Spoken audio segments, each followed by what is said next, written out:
Hi there, listener. You're about to experience TADPOG. Tyler and Dave play old games, and there will be plenty of game talk, but also copious amounts of crude, off-color, offensive, and immature speech. So if you are of a rather sensitive humor constitution, we're just letting you know what you're in for with this show. It has games. It has jokes. You know, just games and jokes. Take the games, take the jokes, and have a good time.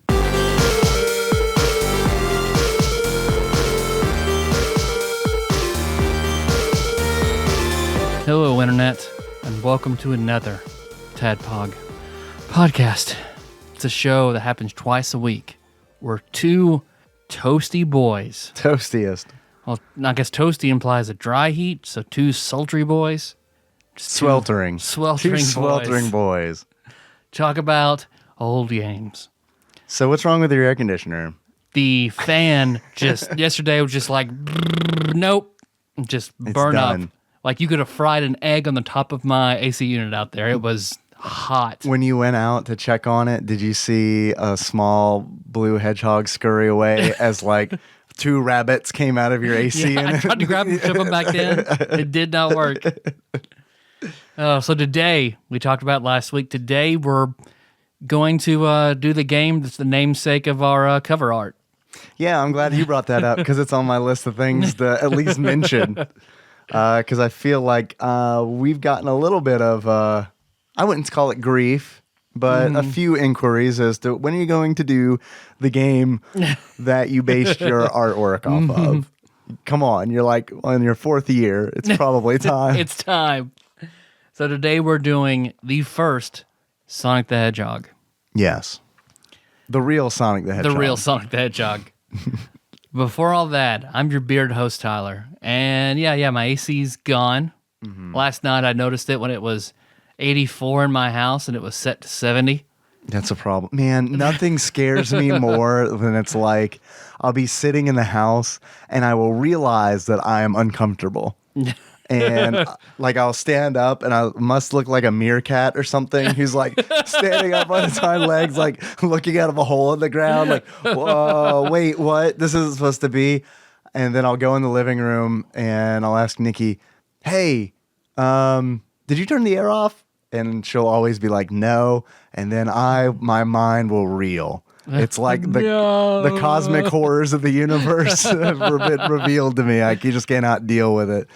And oh, man. I usually just go around and it's like, I don't know, flip breakers. And then I'll go out to the air conditioner unit and there's like this gigantic electrical plug that I'm sure I should not be pulling in and out. But I do that. And then I come back in and check the thermostat. Because I know you are about as hot-natured as I am. We'd like it to be chilly. Yeah.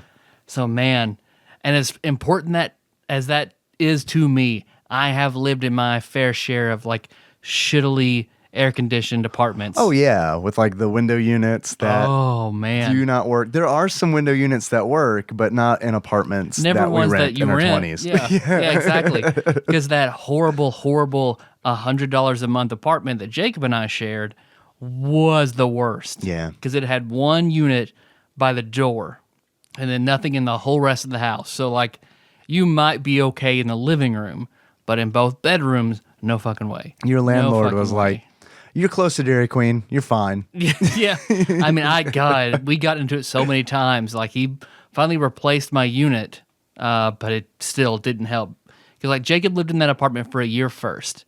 So he got the room with the window that had a small air conditioner in it. So Jacob was set. Yeah.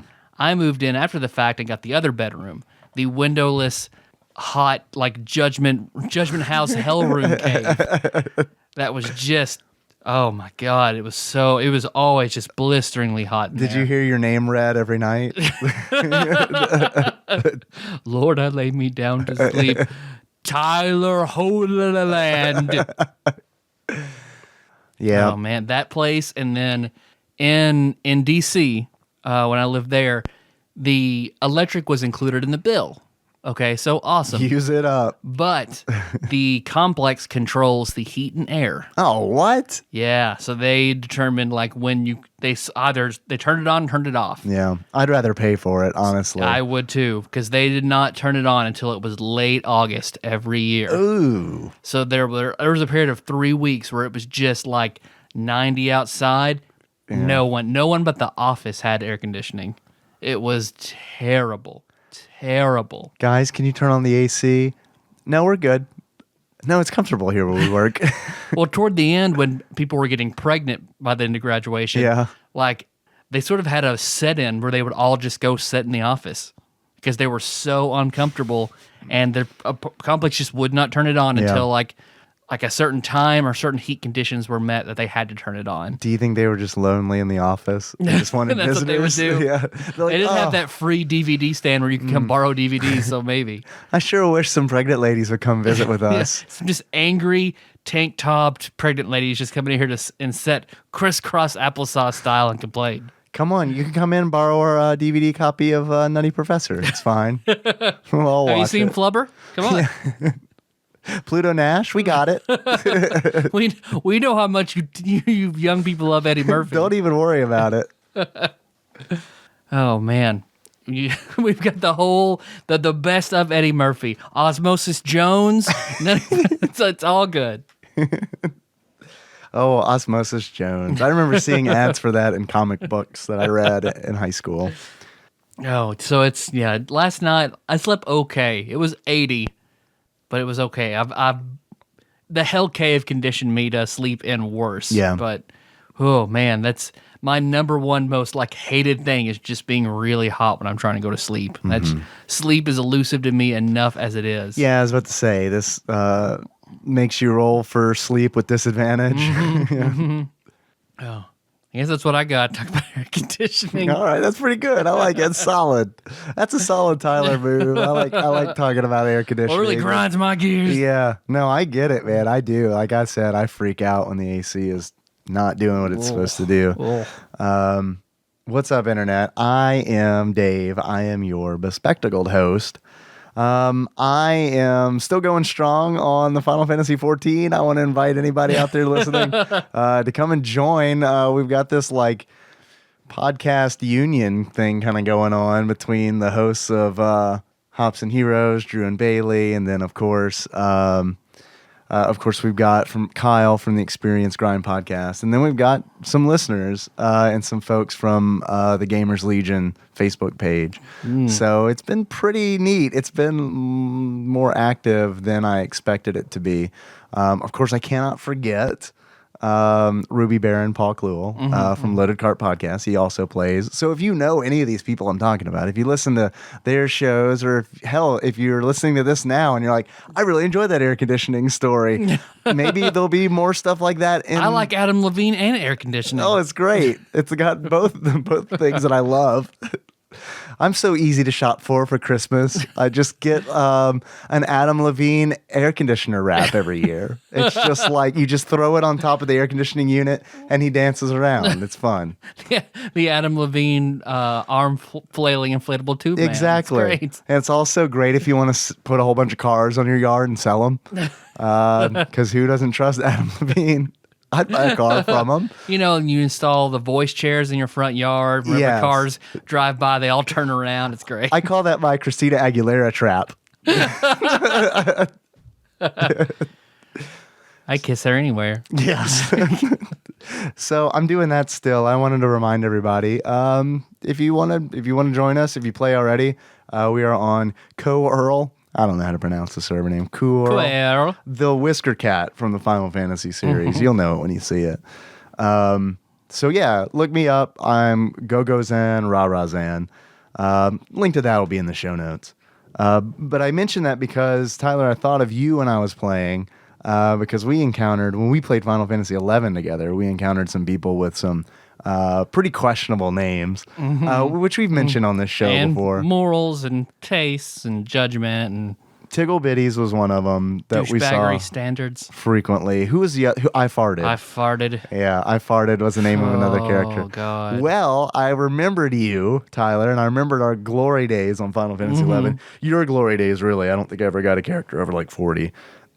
I was running a group. I was in a dungeon, and our tank was named Lizard Waifu. See, how do you do that and you're just cool with it? How? I don't get it. I don't know. Get it. I laughed. But see, that's the kind of thing where it's like, I'll laugh at it, but it's like, I don't want to live with that name. Yeah, yeah. What if you like he was in your guild and you log in every day? There he is. There he is. Here he comes. Oh. I wonder Could you if just he's log gonna- into a mule or something, please? Just no. Something. No. So I'm still doing that. I wanted to share that with you. I've also got a couple of We Done Goofed segments. I have 2 to talk about. Back on our Out to Lunch episode, Tyler, we took a voicemail from one pinball archmage, Chris Edler, who mentioned that Phil started the TADPOG Wiki.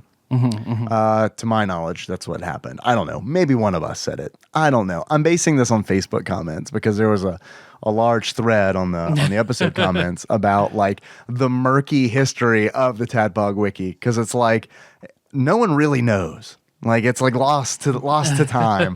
But we think that it was Impresario Tony's idea. Okay. And then that Troubadour Sam, is that correct? Troubadour Sam of Megalixir fame set up the wiki. So set the record straight. Chris says that he accepts all blame for the inaccuracies that occurred on that episode.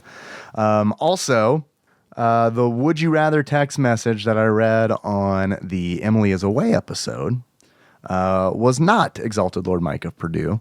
I think I just said that because I'm used to Would You Rathers from him. Yeah. That's kind of his thing, you know? So when someone else does it, I encourage it. Let's bring it on. I like it. But when someone else does it, it throws me off. I'll automatically go into the, hello, gentlemen. So, Yeah, because he was the trailblazer. yeah. He was the Clyde. He was the Clyde Drexler. Yes, exactly. And There you go. Phil Hawkins will appreciate that good Portland Trailblazer basketball joke. So he was, he was there first. He was doing it first. So whenever you send in your Would You Rathers, listeners, just please do it in honor of Exalted Lord Mike of Purdue, one of our earliest non-friend supporters. Our first. Like this was, he was the guy who was like, I don't know you, but I like this show. It's true. That's all I've got, Tyler. That's all I've got. All right. I think we should talk about Sonic. Sonic? Sonic the Hedgehog. Please, let's do that. This changes all the notes that I made, but that's fine. I'm all for it. Shit, we're playing Sonic? Do you hear that, Dave? I do hear that. It's just us suffering. Yeah. Sounds like a sad, sticky. Just have to breathe like the mother from Throw Mama from the Train. Ooh, whenever she corrects Billy Crystal with the, how do you say a night was both hot and damp and it was sultry. The night was sultry.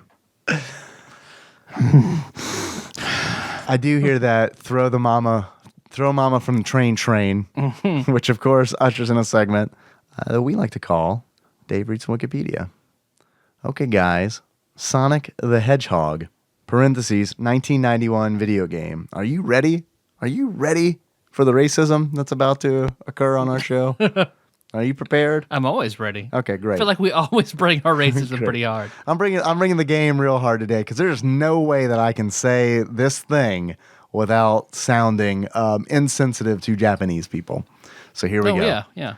Sonic the Hedgehog, or as it's known in Japan, Soniku the Hedgehog, is a platform video game developed by Sonic Team and published by Sega for the Sega Genesis console.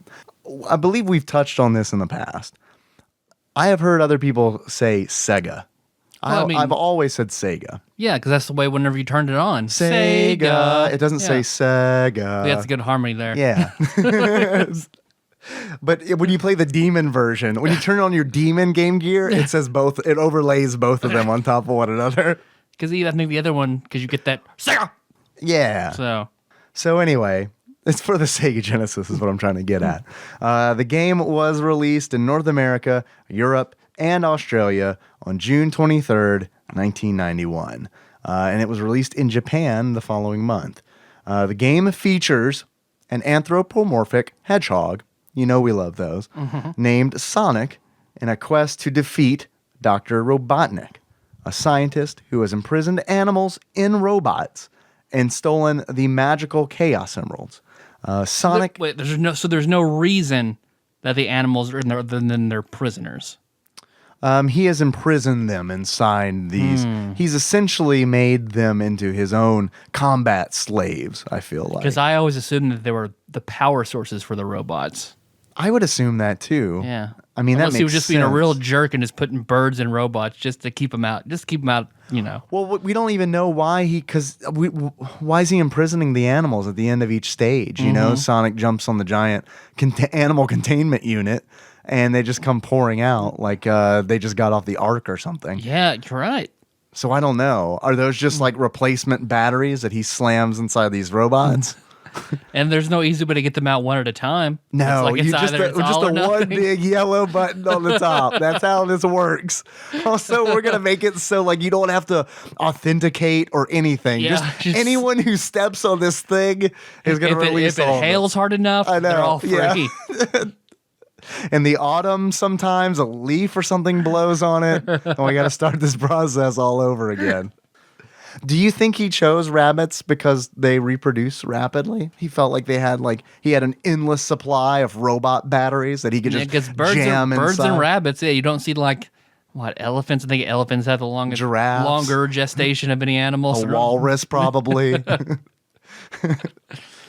Tyler and Dave talk about the logistics of Dr. Robotnik's animal-powered robots. That's what this show is founded on. I'm getting a real classic Ultimate Mortal Kombat 3 vibe that I could just chew on for the next 20 minutes.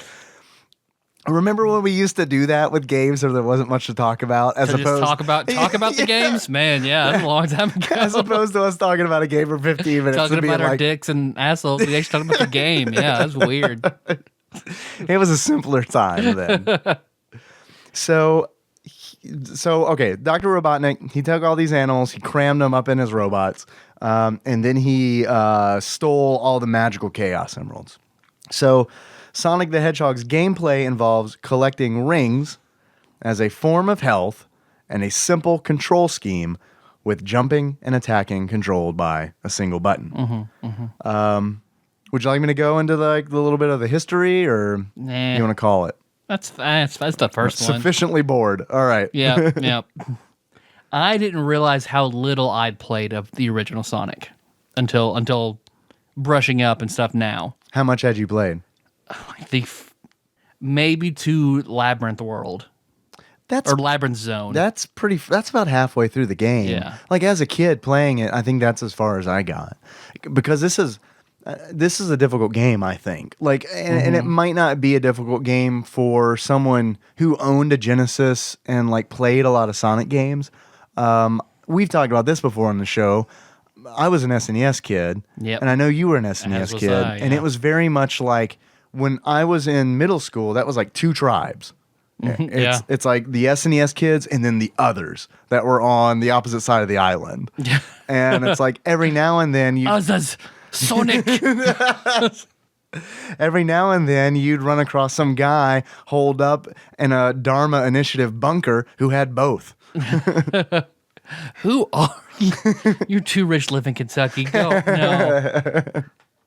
So because of my lack of a Genesis, the only time I got to play this game was when I would go over to a friend's house, when I go over to one of the others' huts, and we would play Genesis. And Sonic is always what I wanted to play because I felt like that was a good comparison.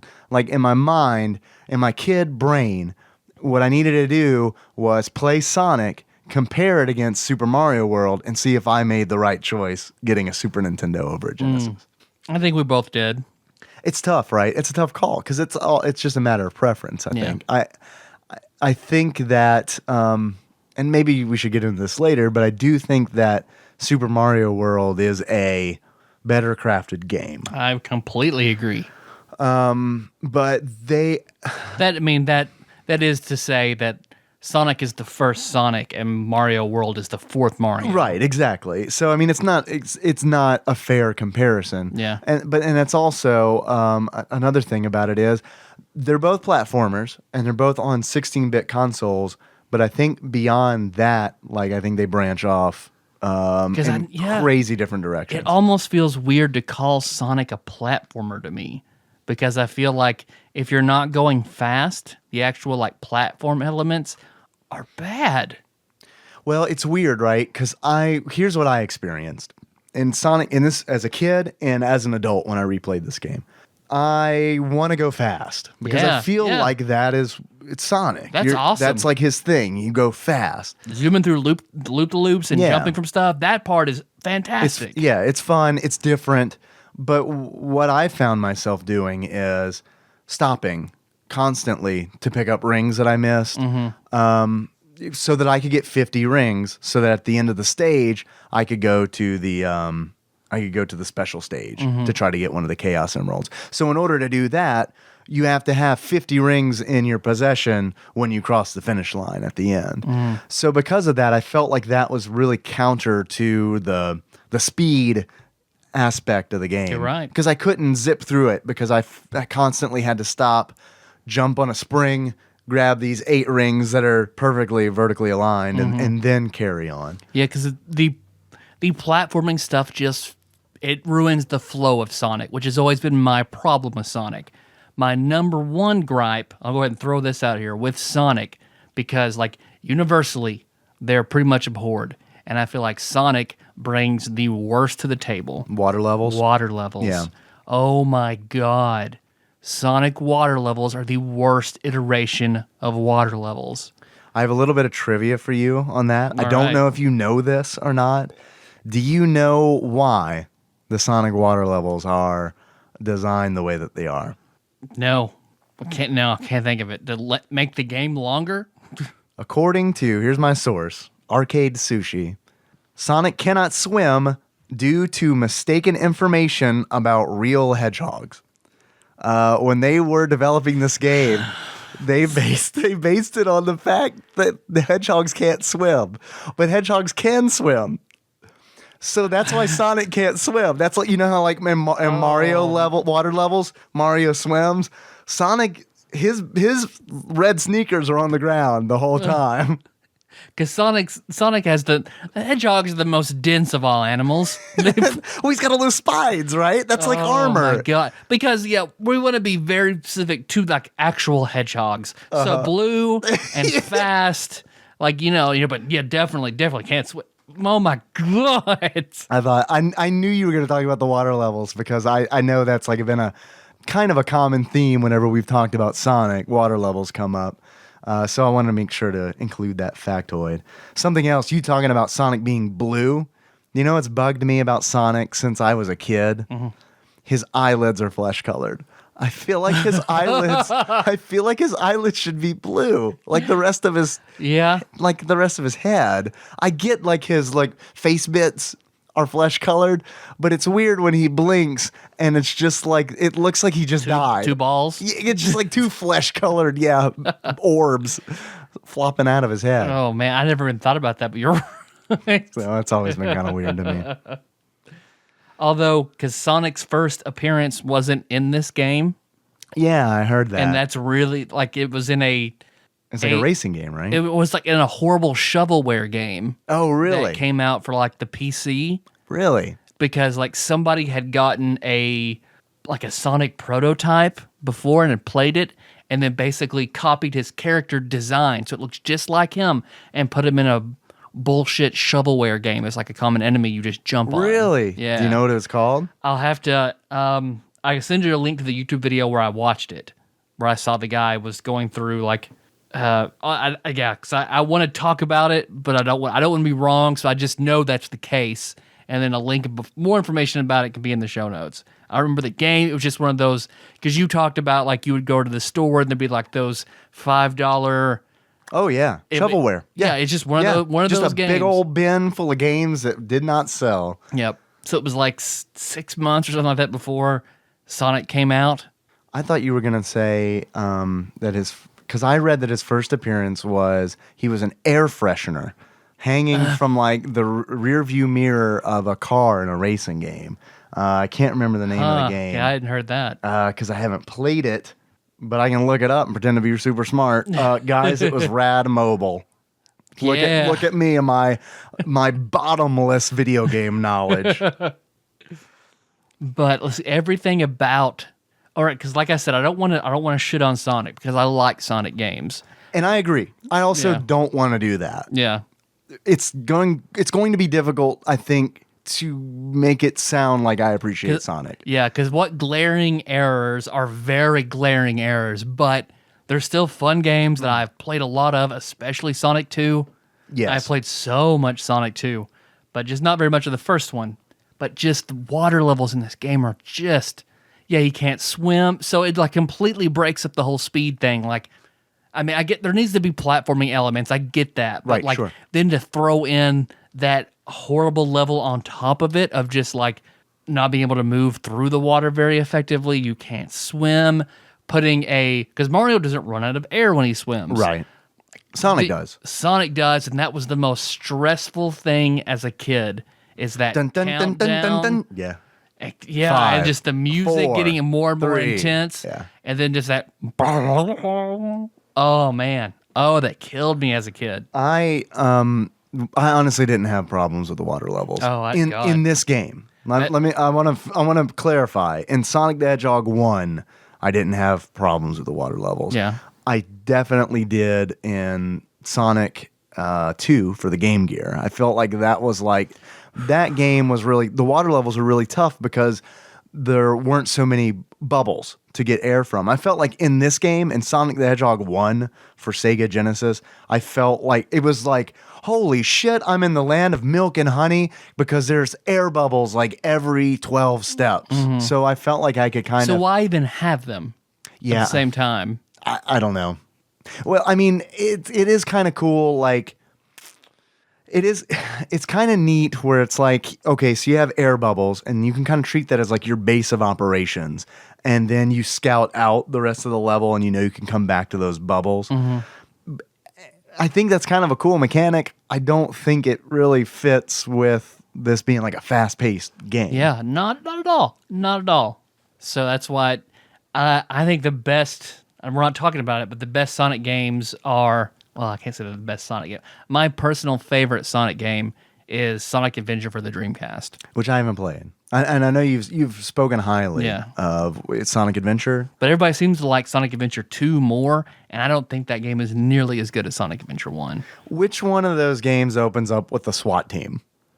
That's Sonic Adventure 1. The SWAT team with the enemy made of ooze. Yeah. And there's that one Sonic game. It wasn't supposed to be a Sonic game because the people in it look like you're playing a Final Fantasy game. But then I wish I knew what game it was. It's one of the much later Sonics where Sonic basically makes out with a human girl. Yeah, that was, I don't know if that is Madonna or not, but that was originally Sonic, this game, Sonic 1 for the Genesis was going to be Sonic rescuing his girlfriend, his human girlfriend, Madonna. Man, they really wanted to push that. And you know what? I'm so glad that didn't work because I really do.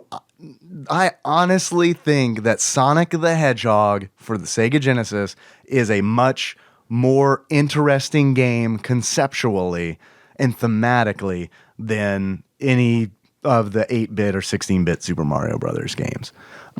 Because to me, this game is all about man versus nature. And it's like they have a theme and they stick to it. They do not compromise on that theme.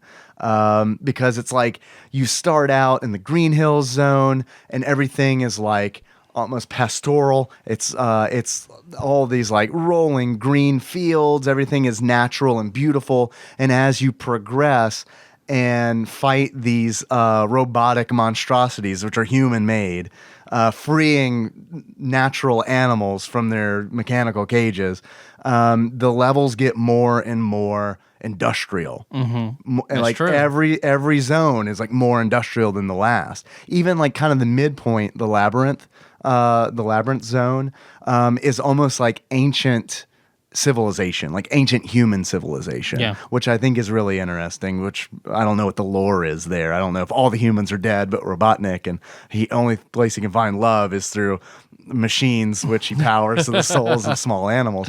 But I do think it's interesting that it's all about, like, it feels like it means something, where a lot of times I love Super Mario Brothers games. I do. I love them. But a lot of times they don't really seem like they have a lot of theme to them. Like the levels are themed as like very literal, in a very literal sense, where it's like, well, this world is a desert world and this world is an ice world, but it doesn't really feel like the game is trying to say anything. Yeah. I kind of get the feeling that Sonic is trying to say something about I can see that. about people and about people destroying natural resources Yeah. and stuff like that. And that could just be me like projecting that, because when I was a kid, and I still am to a certain degree, but I'm not nearly as like sensitive about it as I was. When I was a kid, I was totally like a very Earth Day kind of kid, where it's like, please, let's save the planet kind of deal. I've told you the story about when I was at McDonald's and asked the cashier if the beef was raised on deforested land. No. Yeah. And she just kind of looked at me and then looked at my mom, and my mom just like shrugged, and she was like, no, they're not. Is this locally sourced beef, ma'am? No, little boy, don't worry. We held these cows in murder cages for months. They were not held on land at all. Yeah, they were held in international waters so that we could bypass all tariffs and animal cruelty laws. McDonald's has a large space station full of cows. We'll hit the grinder button, and there's a large tube that just puts the meat paste from space to this pneumatic tube in the back. A giant robotic blender arm comes out of the moon. But this, I mean, Sonic 2 gets a lot right. Yeah. In far as Sonic games go. But Sonic 1, it's still... It's good. I feel like it's solid. I enjoy the music, and you're right with the level design. The music is great. Because I feel like this thing about like the Genesis is not as good musically as the Super Nintendo. The sound is just not as good. Technically right. But Yeah, it has that tinny quality to it. But when they do something that's techno, that works. So when they have something where they lean into that, it does really well, like Streets of Rage and Sonic. And then another thing in Sonic's is like we talked about the Sonic logo. Mm-hmm. It's good. It's solid. Like I think of that. It's memorable. It's iconic. Yeah. As opposed to like when you say Mario, like it doesn't. There's not quite the same thing there. I picture Mario in my mind when you say Mario, but like when you say Sonic, I picture Sonic in the logo. Yeah, and he's appearing like giving a thumbs up, and then Tails is in there. Like it's strong branding in that regard. Yeah.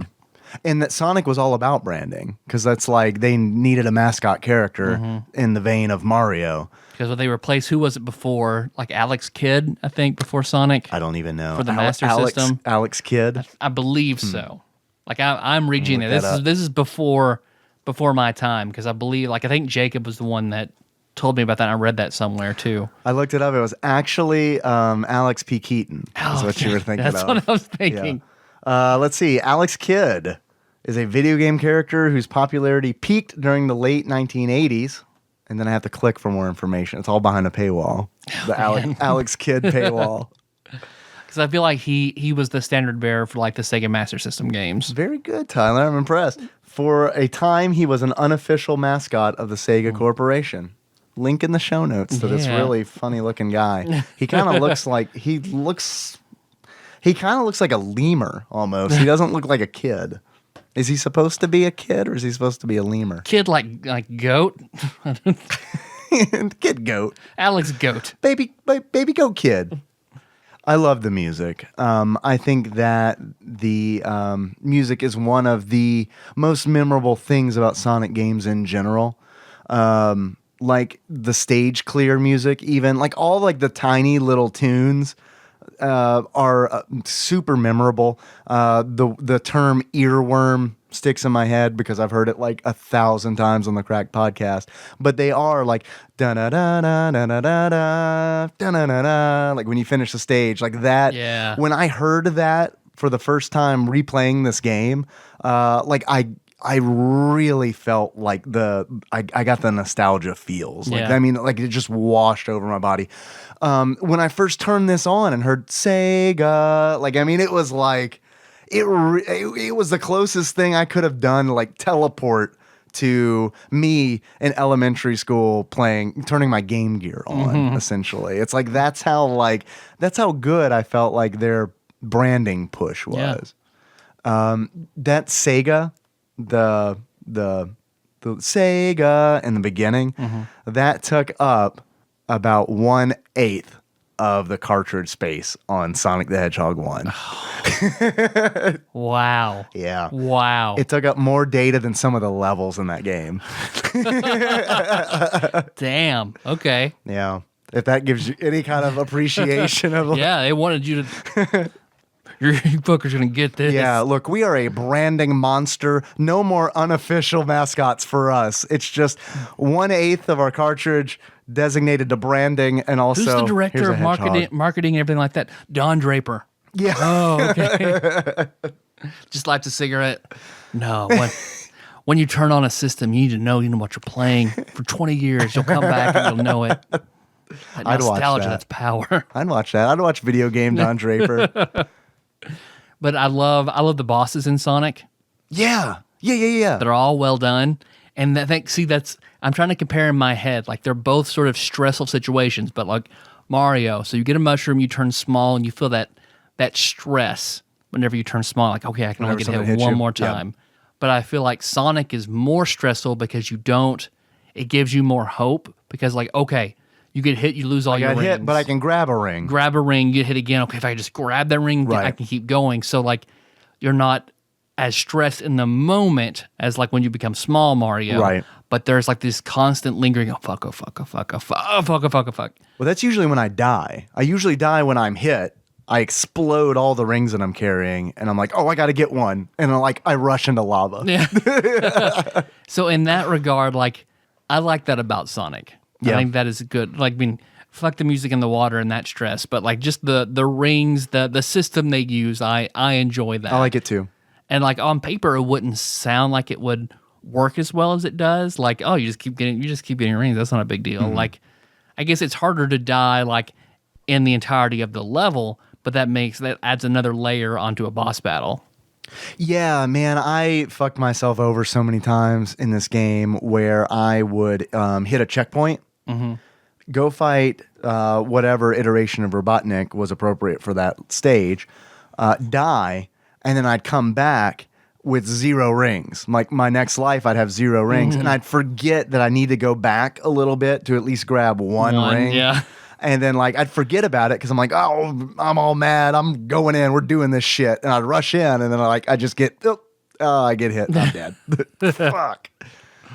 I love the boss fights. I'm glad you brought them up because like here's another comparison to Mario. Again, I love Mario games, but bosses in Mario games are extremely repetitive, at least from the era of when I was a child. Yeah, no, you're right. Because I mean, let's look at Super Mario Brothers 1. There's essentially one boss, and he just does kind of different. He does the same thing, but in different patterns. You have to you'd only have 2 different ways of killing him every time. Right. So, And then in Super Mario Brothers 2, there were varied bosses, but they got repeated.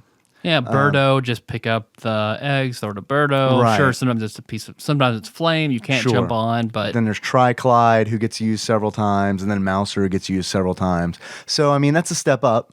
And then in Super Mario Brothers 3, you've got the Koopa Kids, but they're not really very Jump on their honestly. head 3 times. Yeah, and I mean they kind of have like a few different patterns where it's like, oh well, this is the kind that whirls on the ground towards you. This is the kind that comes out of pipes. This is the kind that climbs a wall and drops down on you, like that kind of thing. Super Mario World did a better job with that. Sure. The environment also changed up as well. Right. So that was better in Mario World, but yeah, the first 3 Marios were. But even in Mario World, I don't think there was as much variance in boss fights as there is in Sonic the Hedgehog, because You're right. Out of all the Koopa kids, they usually repeated the same one twice. they have a pattern, right? You're And it's like they double up on that pattern. 2 and in the things pipe, change 2 a little that bit. climb the walls, 2 that you're right. So, I mean, and that's not, I'm not trying to bash Mario games. I love them. And I love that they have their own way of doing that, right? But Sonic takes a different approach. And I appreciate that approach because all the fights are different. The only thing that's the same is you got to hit Robotnik. In this game, he is in like a hovercraft. He's in his hover round. You know, he's a large man. But faster than Sonic on foot. Yeah. Damn it. It's from all those animals that he eats, just raw. It gives him his power. Raw vegans are actually faster than most people. I don't think you know to do that.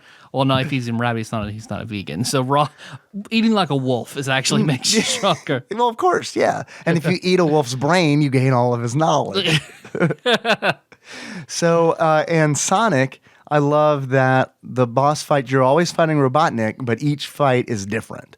For example, in the first zone, he's got a large ball that he's swinging from a chain. It's a pretty easy fight. And then the second zone, he's blasting fire on platforms, and you have to jump back and forth from each platform to hit him.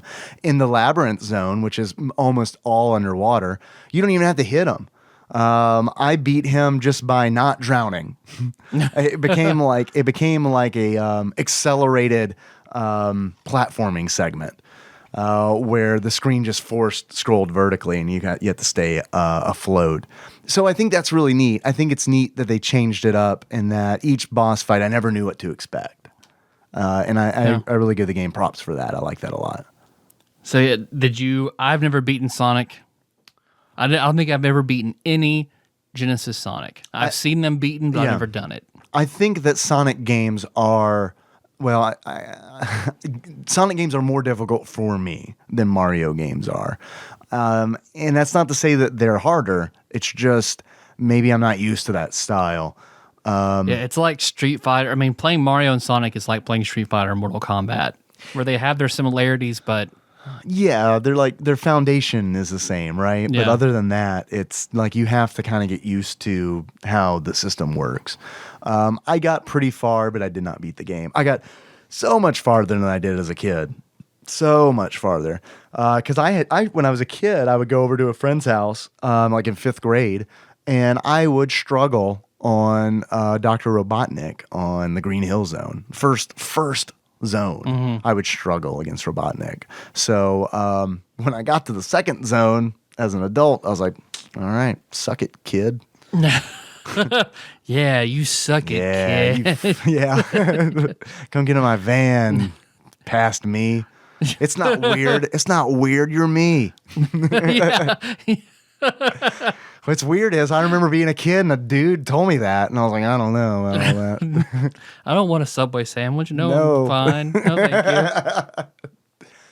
I didn't beat it, unfortunately. I got pretty close. I got like one stage away. And That's I think better than I've ever done. I think that I could. It's just the continues in this game are very sparse.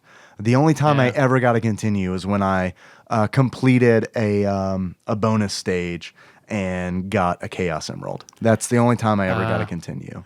And you had to get the good ending? You have to get all the Chaos Emeralds?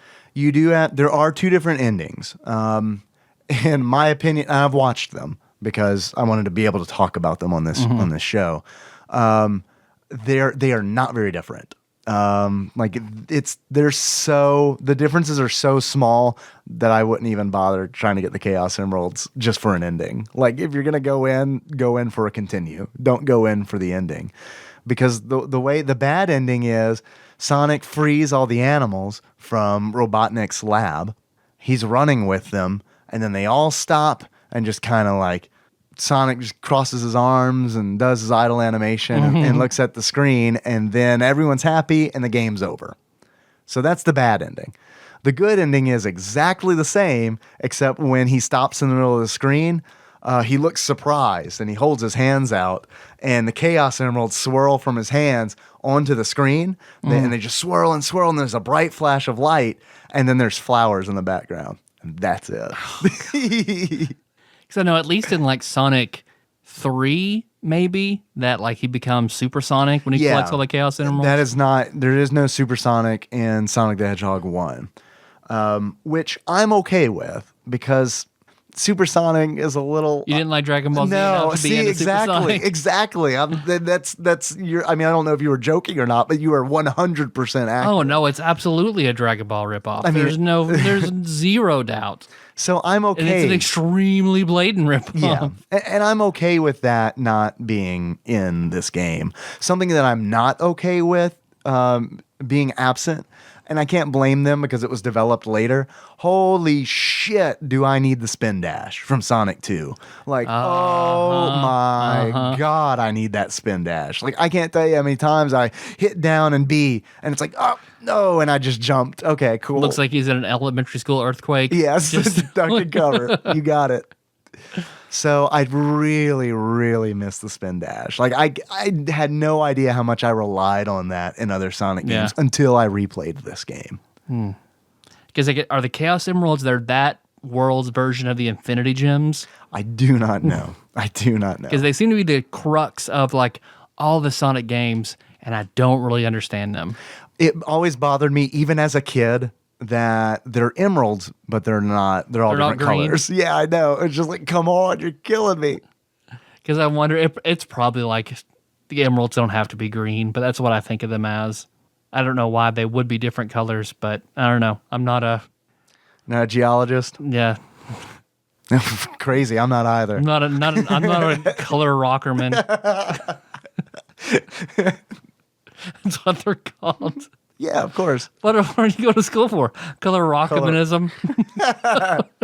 Color rock administration. Few other weird facts. I know that in Japan, Dr. Robotnik is Eggman. Eggman. They changed that in Sonic Adventure. Because I remember like, what the fuck are they talking? Eggman. And I don't understand why. I mean, other than he looks like an egg. Egg-shaped, but... yeah, I don't like it as much. I don't either, because Dr. Robotnik like fits in with that theme. It makes sense. He's a monster. He's a diabolical man. If like everything he did was like egg shaped, or he really incorporated like an egg theme into his plans, but yeah, allegedly Robotnik is just better. Like period. Oh yeah, hell yeah. It kind of reminds me of Budnick a little bit. Yeah, Bobby Budnick. Yeah. Anything with a Nick at the end of it, probably not good, right? Well, Sputnik. Good Nick? Well, Sputnik was, I mean, depending on what side of the ocean you're on. I read that Dr. Robotnik was originally pitched as a Sega mascot. And I guess they decided that he was too Mario looking. Kids love like egg-shaped middle-aged men. They're crazy. It seemed like a really weird thing where it's like, we got to set ourselves apart from Nintendo. Yeah, you're right. What should we do? I don't know, fat middle-aged guy with a mustache? Yeah. That sounds good. Let's give him like just long, skinny arms and long, skinny legs. Yeah. This is perfect. Get that Alex kid out of here. So they decided not to use him, but they repurposed him as Dr. Robotnik. Okay. I guess is Robotnik's only game like the Mean Bean Machine? That's a great question. I don't know the answer to that. Probably. We'll have to play that. Just because it sounds I don't think I've ever played it. We have played it. Have? Yeah, it's just not it's not called the same thing, and it's skinned. Okay, yeah. Let's not then. I don't think, because I think that's oh man, I'm going to get corrected because I know I'm wrong, but it's one of the puzzle games that we played. I think it was like the Kirby Kirby's Avalanche. Oh, Puyo Puyo, I think it was what Okay. that's based on. I think that's what the. well, I haven't seen it on any Yikes. Genesis list in any Yikes. top 25. So I should have just kept my mouth shut. I know I just blasphemed all it's over. one of the puzzle games we didn't like. Yeah. So that's fine.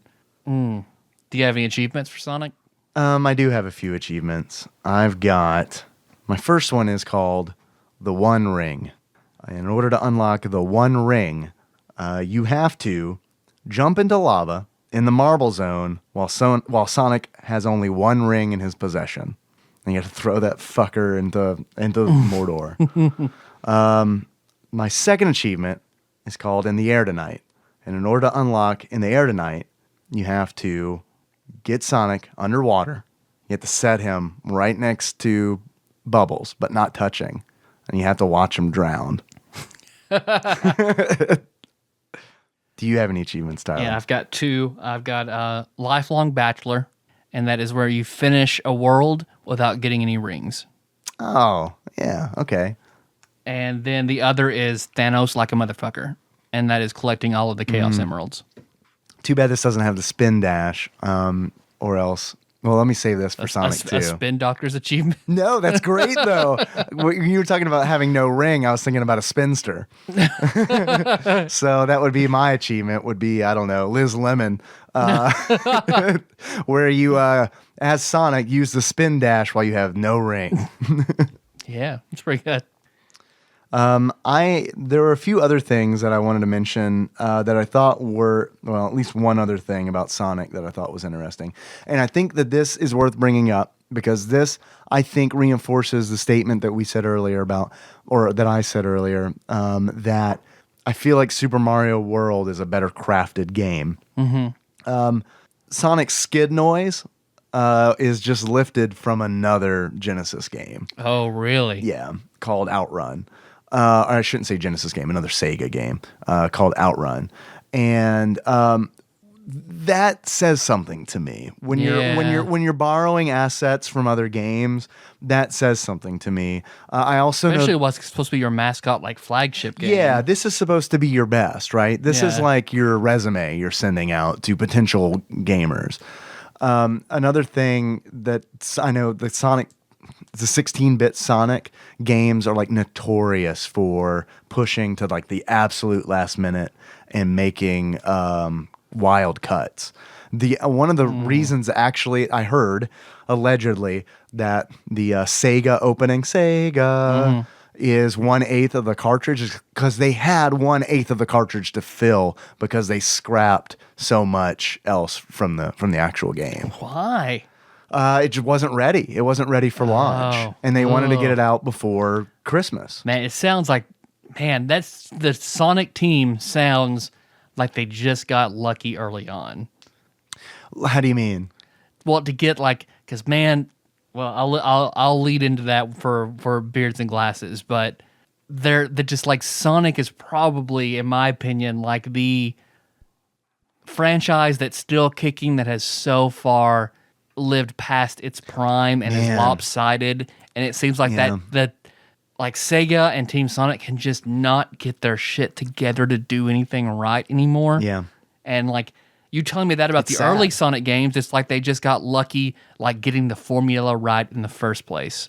It's And they've been sad. skating on that ever since. Well, and something I was thinking about when I was playing this game is I was thinking about modern day Sonic games, and to be fair, I have not played any modern Sonic game. I guess past Dreamcast, I might have picked something up. But I haven't played anything super modern. I hear horrible things about them. Yeah, constantly. I mean, that's I do not hear any positive things about it. I bought Sonic the Secret Rings for $1 for the Wii. So But now that we have widescreen televisions, I feel like it's the perfect time for a 2D platforming Sonic game. yeah. Because the limitation that I felt like in playing this game was my visibility. Because Sonic, he's fast, he stays in the middle of the screen, and it's really difficult to see what's coming. And that yeah. might be part of the fun, but I think it would be more fun to have advance notice of planning it out. Okay, Okay, I see a robot rabbit coming up, so I can jump on him, and then I see this platform that I can jump on, like kind of like looking ahead and planning out the course on the fly. I think could be a lot of fun. I didn't feel like I had that capability because of the standard aspect ratio from the 90s. No, that's a good point. Tyler, Yes, Dave. do you have a beard that you like to give this game? I do. I would give this a porn stash. Oh, one porn stash. Because like at one point in time, the porn stash was an acceptable look Yeah? and was a popular look for people to have. Yeah? But you still see it? You still see it persist today, and it's in a very negative light. Oh. Give me an example of somebody who has a porn stash. Like a porn mustache, not like a stash of pornography. Ron Jeremy. Ron Jeremy. So that's a porn stash. That's a porn stash from Orange is the New Black. Yeah, I don't think I've seen some of Orange is the New Black, but I have not seen porn stash. He's the guard that has. Oh yeah. Oh yeah, the real shitbag. Yeah, I know you're talking about. So what differentiates a porn stash from a regular mustache? I guess just the size and how it sits upon the lip. I see. Yeah. So it's like one of those where it's like Just on the edge. yeah, like there's a little bit of skin between the bottom of the nose and the top of the mustache. Yeah, and it doesn't like quite go the length of your lip. It doesn't go very far. It's just like a caterpillar that's just sort of like sitting there. Okay, just ready to rub all over somebody's just body. ready to make you uncomfortable. Just make a little cocoon on top of the lip. Yeah. So I feel like that's representative of the Sonic franchise as a whole up to the current day. Yeah. Oh, right, because there's so much Sonic porn out there. So, oh my god, That is not even a joke. oh god, because we need to look up and put in the show notes Dave the Hedgehog and Tyler the Hedgehog. I think we've done that before, but like, does DeviantArt and put in your name and the Hedgehog, and you're gonna get a hit, and it's gonna be fucked up. It's gonna be great. Yeah. You're gonna love it. It's a fun game to play. God, there's so many people that do like their little bios about like their character in the Sonic universe, and like, Jeremy the Hedgehog, and you'll have the crude drawing, and then like blood type, powers, matter manipulation, and can make anyone fall in love with them. Jeremy the Hedgehog's parents died in front of him when he was a baby. That left him with the ability, he wanted to be loved so badly he can make anyone fall in love with him. He tends to be depressed and loves emo music. Like, it's just tons and tons of shit like that. Yeah. Yeah, you're right. The internet's I don't great, even know where this community is hiding. Like, they've got to be in like the sex offender shanty towns, like out on the outskirts of cities. Like, I hope they're all like preteens that don't know better. I really do. Because I was amazed that like Sonic is popular with my nephew, who is like 10 years old. Because the last time they have a new cartoon that is supposedly pretty good. Is it good? I've seen the character designs for that. Like he's all like Sonic's all like tall and lanky and stuff. And Knuckles is like the huge dumb oaf. Oh really? I didn't know Knuckles was in it. Mm-hmm. Huh. Interesting. Well, maybe that's why my nephew likes it. But I remember like he was blowing my mind because he was like, "Have you ever heard of miles per hour?" And I was like, "Yeah, I've heard of miles. I'm cool. I know about Sonic the Hedgehog too. I know about how Ian's son was named. I know."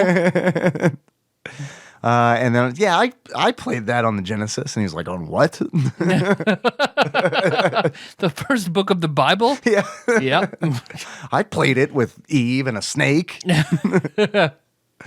Tyler. Yes, Dave. If you were to give this game a pair of glasses, which I hope I haven't asked you already and forgot, You're not. what kind of glasses would you give it? I'd give it a rad pair of Oakleys. Oh, yeah. Yeah. Like the wraparound, like gasoline colored Oakleys. Yeah. That tightly wrap around your head. Yeah. Can't see your eyes. Like they're all cool and like you look like you can run or drive something fast in them. Uh-huh. And they're super expensive. Yeah. We didn't talk about Sonic's attitude. I can't believe that. And they say that they can deflect a bullet, but you're not going to try it. I never heard that. I've heard about like Oakleys, like it's bulletproof material in there. Like you can get shot in the eye, it's just got to bounce off. Have I ever told you the story about buying Oakleys? No. Oh man, when I was a sophomore in high school, the band, the marching band, went to Hawaii.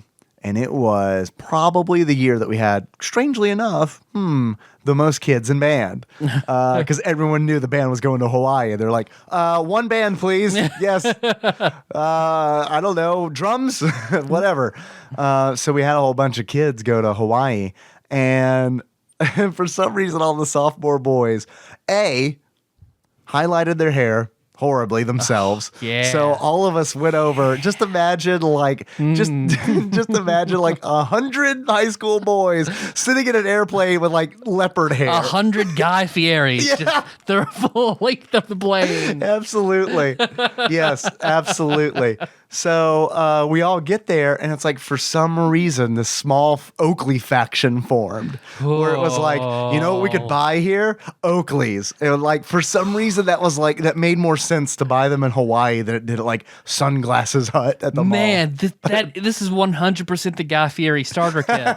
You go at Hawaiian shirt in Hawaii, Yeah. Oakleys, wear them on the back of your head, get your spiky hair. Here's my defense.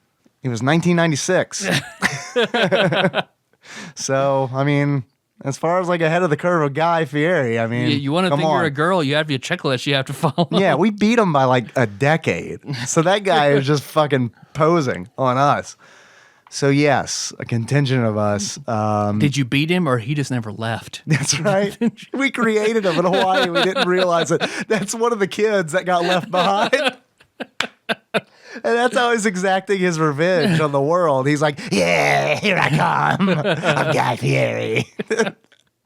I'm coming at you. He hung from the bottom of the airplane as the landing gears retracting into the plane. He's hanging on like the a gremlin who gets away. Yeah. Yeah. I'll get you. Leave me in Hawaii. So yeah, we all bought Oakleys. Yeah, that's us. So we went there with spotted leopard hair. We came back with spotted leopard hair roots and Oakley sunglasses. Oh yeah. It was pretty cool. Yeah, that was one of the times in my life where I've heard a black person say, "I don't understand white people." Yeah, literally someone told me that. And at the time I was like, I don't know what you mean. But now I'm like, yeah, I get it. I get what you're saying. That was weird. Yo, man. I don't know what you mean. Yeah. Oh. So Nah, yeah. Yep, 90s. that's my 90s Oakley story. It's good. You're welcome. We didn't talk about Sonic's attitude. He's the Spider-Man-ish type, I guess. always tries to have a witty retort and an attitude about everything. We didn't talk about Jaleel White. Was he the voice of Sonic? Oh, yeah. Oh, Oh, man. yeah. You don't remember that? No. Yeah. Chili dogs. Yeah. Yeah, that was him, man. Although he talked a lot more like Stefan than he did Steven. Of course, Sonic's Yeah. he's a cool character. He's Yeah. cool. I want to say he's a cool cat. He's a cool hedgehog. Yeah. Man, I didn't know that you didn't know that. I did not Now know you got to that. rewatch all of it. I do. And Family Matters. I need to brush up on Jaleel White first. Yeah. You knew that Sonic's favorite food was chili dogs. Right? You knew that, right? I mean, I knew Sonic and Blake Woods had a lot in common. Yeah. But I didn't know it went so close as chili dogs. So, yeah. Maybe Sonic is maybe Guy Fieri's a Pokemon and Sonic the Hedgehog is his evolution. Sonic the Hedgehog is actually a grim glimpse at the future and we just don't know it. Yeah. Oh. Yeah, got any other questions? I would like to know something, Tyler. All right, I have one all right. question. One more question left for you. And that is, I want to know how much you think this game is on Amazon. I feel like Sonic 2 is going to be cheaper than Sonic 1. Sonic 1 might. Some early Genesis, it wasn't as big as Sonic 2, so don't think it's going to be dirt cheap. Before Phil Collins left and did his own thing. So, yeah. I'm going to say $13. $13. Respectable guess. Tyler, actual retail value of Sonic the Hedgehog used on Amazon at the time of this recording is $5.99. $1.15. Way overshot it there. I think that is worth it. I think that if the opportunity is there, which it obviously is, I think $5.15 is a fair price to pay for this game. Because it's not only is it a good game, I'd like to go ahead and say that. If you haven't played this game, play it. It's important and it's fun. I don't think it is the best Sonic game. No. But I do think it is definitely worth playing. But it's worth spending $5 on and then sending that to us. Thank you, Michael H. Yes. Thank you very much. And I hope he sent us that. I'm pretty sure it was him. I think so. Okay. I think so. I'm not going to go on the record and say 100%. Yeah, anything else to say about Sonic? You pretty good? I'm pretty good. Yeah, I feel like we covered it. Do you want to we could take a call or two if you want. Yeah, let's do that. Got anything to say while I dig through our messages? We got a lot. My favorite part of Sonic, because I say I love Sonic Adventure, I never got 100% completion because you'll go through the majority of the game as Sonic. And then you'll spend smaller chapter by chapter. Like Sonic might have 10 levels you go through. Then you'll play through as Tails. Tails has like 8 levels.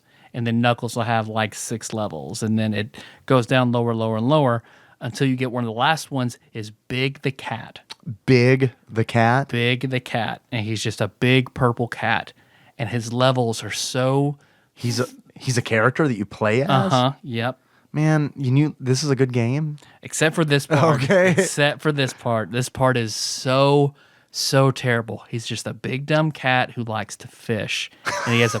I didn't know where you held on to that F for a long time. He's just a big dumb cat who loves to... fish with his pet frog. So he has like a few stages where you just try to catch his pet frog. And it's the most frustrating, tedious shit. Like, I could never get through all of his stages. What's his name again? Big the Cat? How cool would it be? I work at a print shop. I can make this happen. I can get you business cards, black business cards that say, I'm Big the Cat and I'm here to fuck.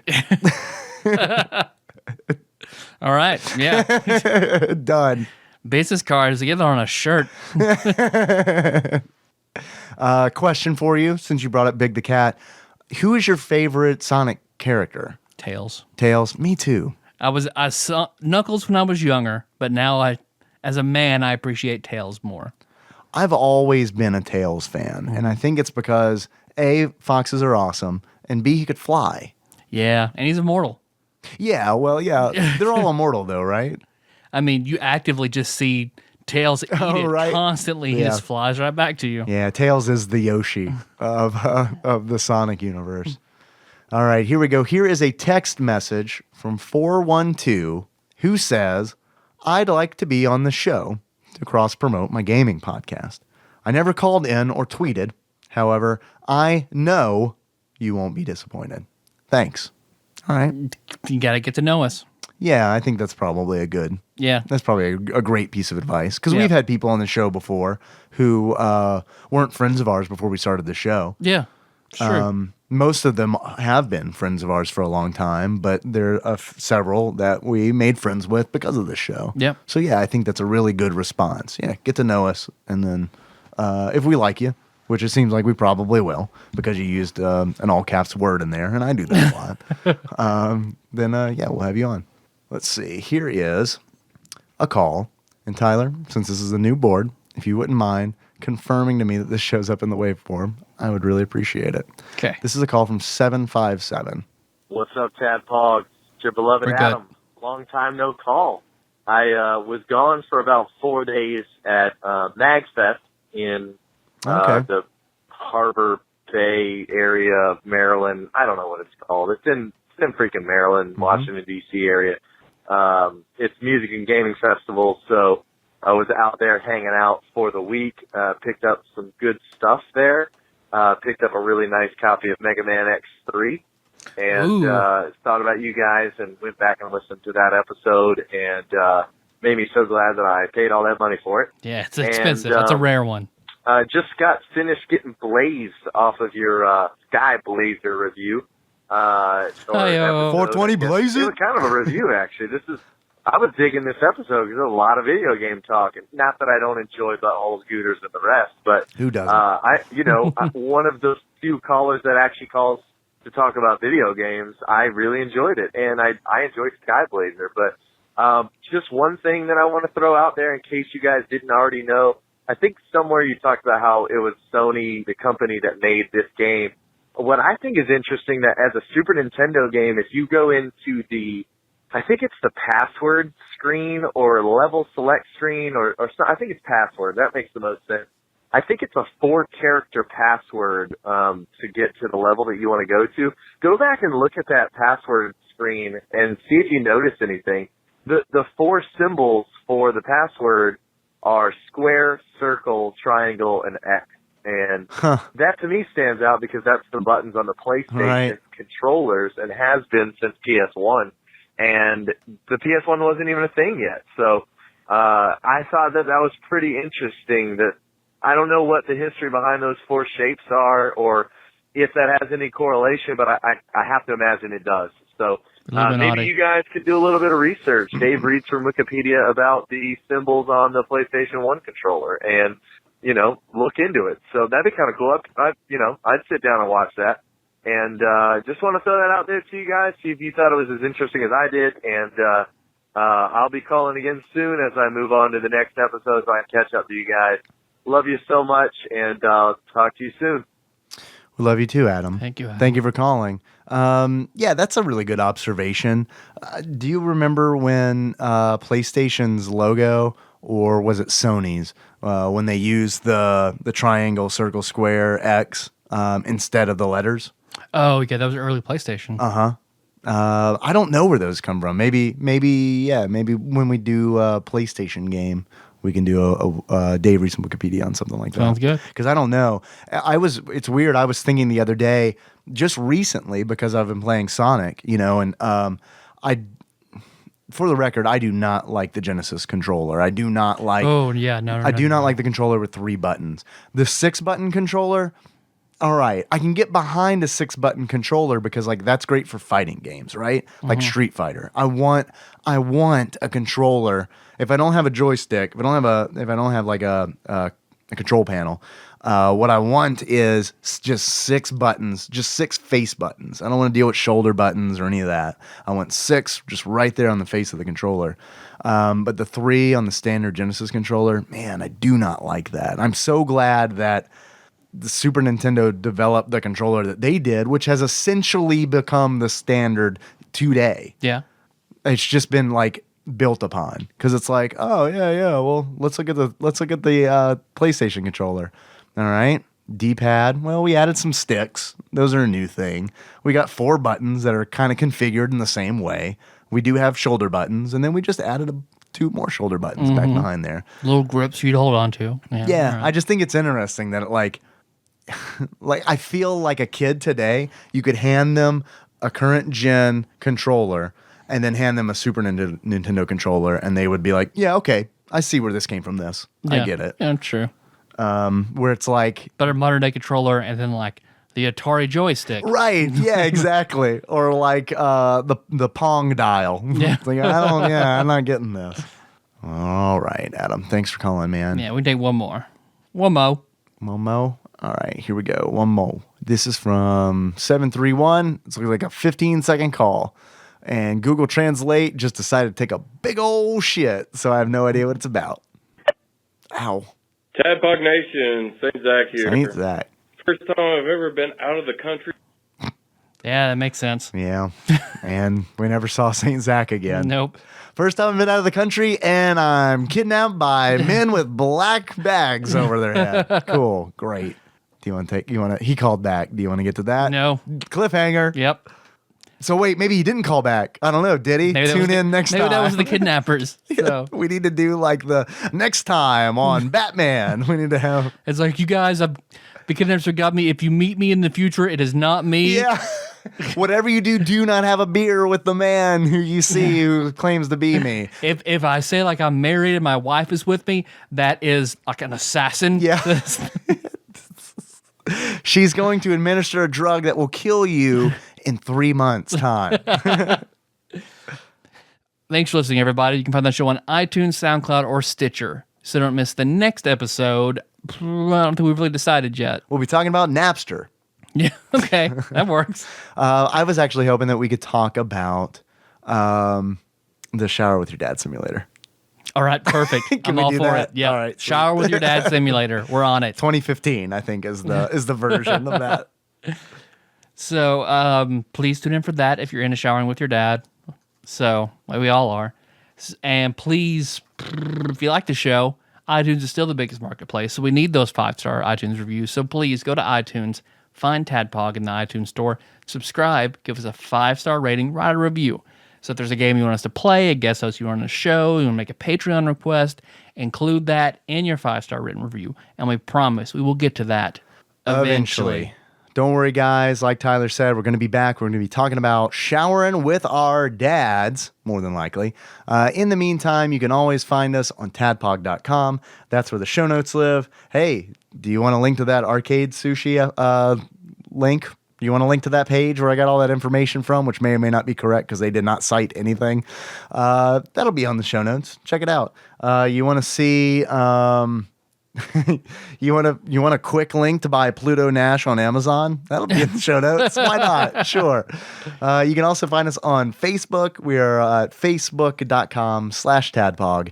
There's a lot of cool people there doing a lot of cool shit. Thank you guys very much for leaving comments on our episode post, because that lets me know when I've messed up or when we've messed up, and then we can have we done goofed, and we can apologize for our grievous oversights. You can find us on Twitter.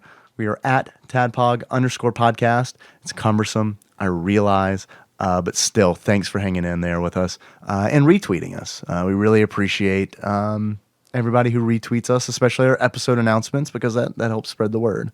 You can call us if you want. If you'd like us to play your voicemail or your text message, just send those in to 270-883-2555. The last little bit from me, we do have a Patreon, and believe it or not, there are people who enjoy the show enough that they donate money to us, which is an amazing thing, and I really do appreciate that. That's very kind of you. That's a 100% voluntary thing.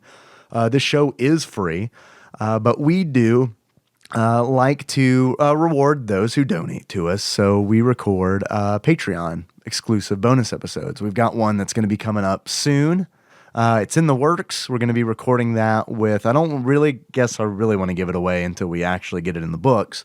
But it's going to be some people that you haven't heard from in a while that we love. So looking forward to that. If you want to get in on that action, you can visit us at patreon.com/tadpog. See, if you want to send us things, it's the quickest way to get us to do games, because, we got Sonic the Hedgehog in. Yeah. I just want to do it. So if there's something you want us to try on the game you want us to play, something you want us to try, be it disgusting ranch flavored soda, please send that to Tadpog Studios, care of Nicole Nance, P.O. Box 3785, Paducah, Kentucky 42002. I heard Sandwich Pope Phil was inspired by Pinball Archmage's most recent package, and he's sending us a box full of Mexican snack treats. Awesome.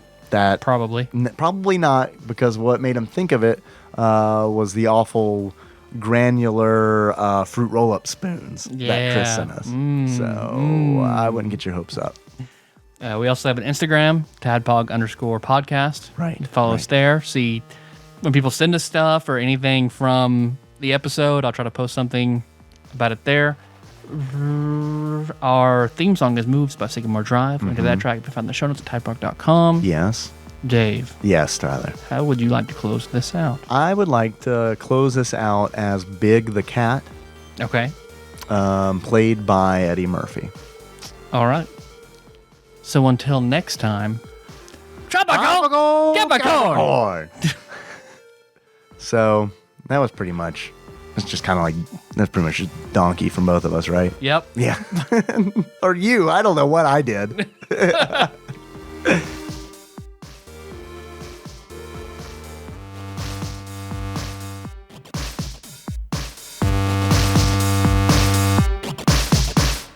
Although it immediately stained your table pink. That's cool. I like pink. So that's a scary thought that I'm putting that in my body. Where it's like, yeah, cool. This was on there for like, I don't know, 20 seconds. And it's just pink now. The scientists and R&D were like, everyone's pink inside. Doesn't matter. They won't know. No, it's fine. Why are we making a blue version? Shut up.